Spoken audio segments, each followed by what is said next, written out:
Faraday's law can be used to answer two questions. First, it can be used to determine how an electric current produces a magnetic field. Second, it can be used to determine how changing a magnetic field generates an electric current in a conductor.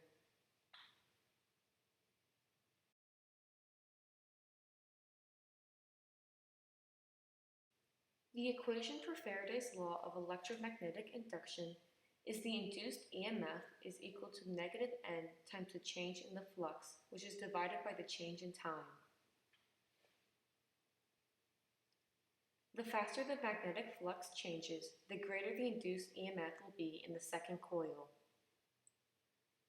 The formula for magnetic flux is the magnetic flux is equal to the magnetic field times the area times cosine theta.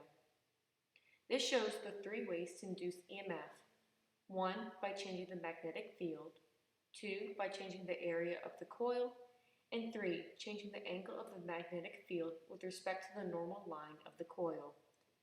These three variables can be seen by looking at the equation, where number 1 correlates to the variable b, number 2 correlates to the variable a, and 3 correlates to cosine theta.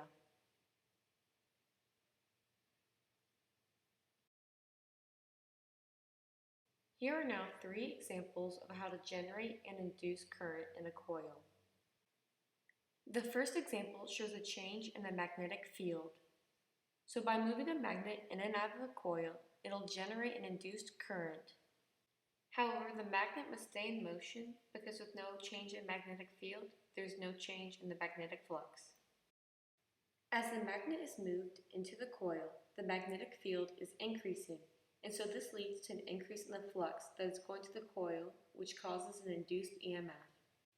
The second example is if you were to change the area of the coil.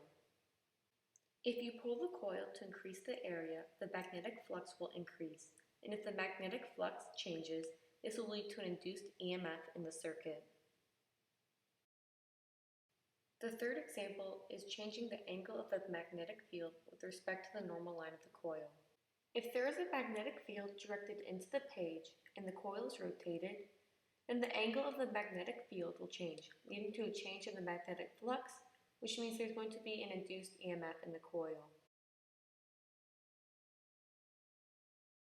The induced voltage in the circuit is proportional to the rate of change over time of the magnetic flux through that circuit.